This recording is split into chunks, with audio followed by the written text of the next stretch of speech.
Yeah, I think the weather's pretty much blowing through. Hopefully by tomorrow, it'll be a little bit nicer and we'll have a clambake. Hopefully you can see a little bit better now.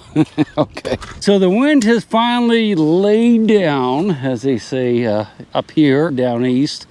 And I think I can get a little fire going. So we're going to have our clambake tonight. Got a little fire started right here. I'm pretty close to the cabin. That's only because over there is still blowing a gale. I can't start a fire in that wind. Well, I don't want to, actually, because it's freezing. And if you see the outhouse that's blown over, there's a goose nest there. And I don't want to bother them, so I'm trying to stay away. I dug a small pit. I lined it with rocks, put a whole bunch of rocks around it. I'm going to get that fire going. It's going to have to burn probably for 3 or 4 hours until all those rocks are like red hot. And when you drop a little seawater on them, it sizzles and pops. That's when you know it's the right temperature. Then we're going to put seaweed down, or the rock grass that's out there, that green stuff. The seals out there watching us. Put a thin layer of rock grass down 3 or 4 inches. Going to put our clams and our mussels and our snails on top of that. Cover it over with more rock grass. Normally you'd use a tarp or something for the lid to keep the heat in. We don't have that, so we'll just have to put a really thick layer of rock grass, I guess. And then we're going to have ourselves a New England clambake. Now, the neat thing about this is this is a very traditional way to cook seafood. This is how one of the methods the Indians use for sure. And of course, they taught us, you know, the Europeans, how to do the same thing. And if it was a real New England clambake, we'd have lobster and corn and potatoes. Something else I can't remember, but there's one other. There's like a very specific list of things you're supposed to have. Some type of meat, not like linguiça, but something else like that. But anyway, we're just going to do it with lobsters and clams because that's what we found ourselves out there under that water that's probably about 10 feet deep now. Don't hold your breath. It'll probably be dark before it's ready. So I got the fire burning. It's been going for now for about an hour and a half. I mean, typically you want to go for about 3 hours to get the rocks good and hot, but I think that's going to be enough because I'm just doing a little bit of clams. Not cooking anything big. Look at them. Not cooking anything big like lobsters and potatoes and stuff.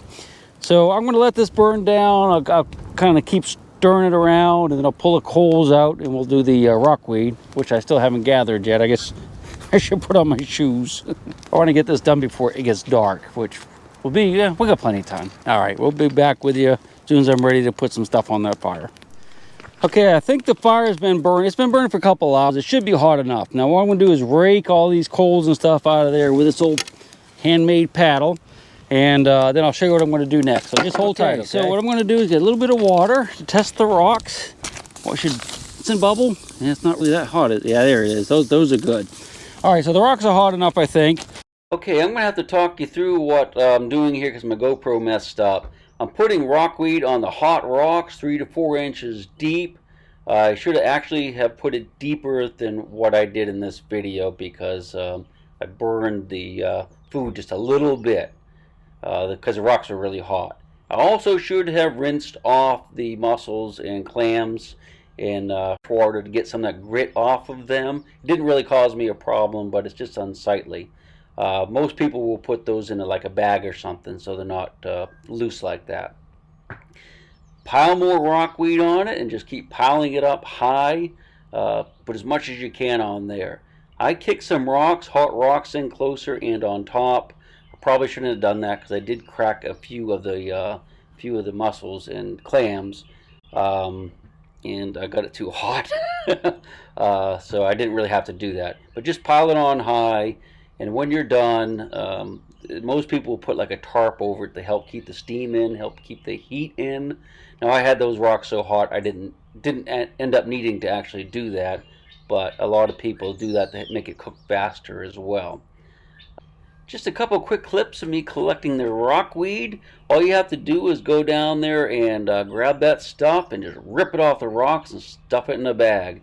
It has little air chambers on it that helps it float when it's underwater, and you can kind of pop them, and you can hear them popping when you're actually cooking the seafood. I apologize for the last clip or two because the mic battery went dead. I didn't realize it, so I had to narrate what I was doing when I put the clams on there.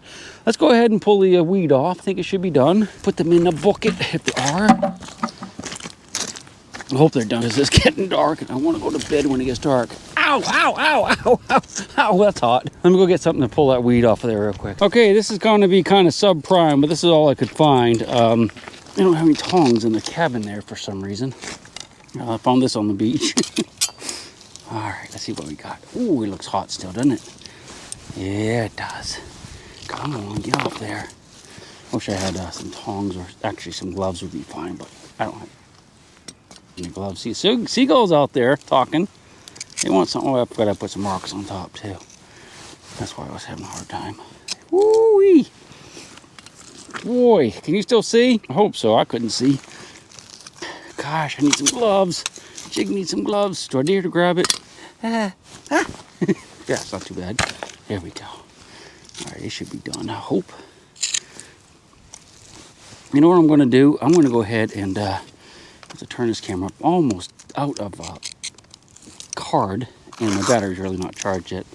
Let's see how they look. He's a little... I should have cut a little more of that sand off. Yeah, they're all open. They look good. You can still see them. I'll grab one out of here. Oh yeah, he's done. Now, normally when you do this, you'd have these in a bag or something because, you know, they'll break open like that or open up. But I got some snails in here we're going to have. Some tasty snails. I have mussels. That's a delicious mussel. And, of course, some big old steamers. Let's put them in a bucket. Melt some butter, and we'll have some food. Just me and you. Beautiful sunset, huh? Smells freaking delicious, man. I can't wait. Okay, we got them all cooked up and ready to go. Unfortunately, I may have overcooked them just a little bit. Some of them were kind of burned. I should have put a better layer down of their rockweed, and maybe I'm sitting by this rock because it's super windy, and this cuts the wind a little bit, and taking them off just a little bit sooner. All right, so here's what we got. We have some steamers. These are steamers, clams. And we have melted butter, have some seawater to rinse them in because it's going to be a lot of grit on them because I didn't clean it up good. Got a little bit of a adult beverage, just in case. Got a couple snails, but I think they're going to be too small to eat, be honest with you. You got to try to get that meat out of there somehow. And of course, some mussels.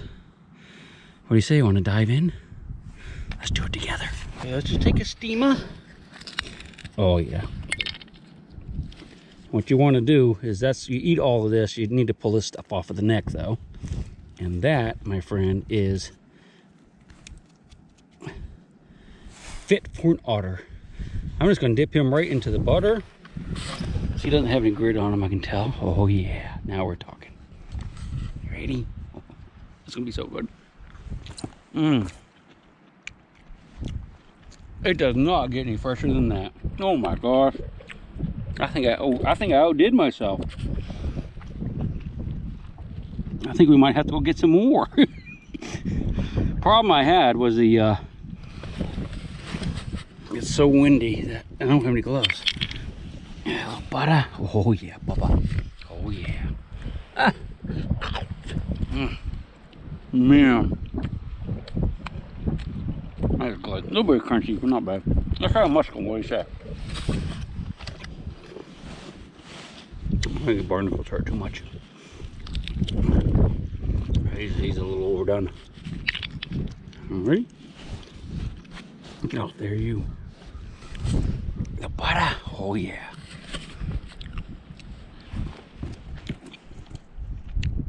Oh.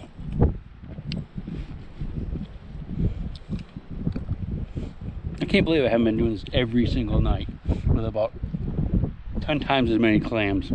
Those are freaking delicious, man. Oh, God, they're good. Hope you enjoyed this little adventure here. I should have taken more video because it's been an awesome time, but oh well, you know how it is. We'll see you on the next one. Thanks for joining me. My big round baby, and I'll rock you until I go to sleep. She'll shake the coins from your pocket, take your gold chain and your locket. Mother Earth has no sympathy. She'll take the ring from your hand and bury it in the sand and keep it for eternity. Mother Earth, she's got her secrets she's promised to keep, hidden in her dirt or deep in her creek. Mother Earth, she ain't saying exactly what she's saving, where it is, or what it might be. Mother Earth, you are my lady, my big round baby. I'll rock you until I go to sleep. She don't care if you're dying, or if you're living, or somewhere in between. Mother Earth, you are my lady, my big round baby, and I'll rock you until I go to sleep. She'll shake the coin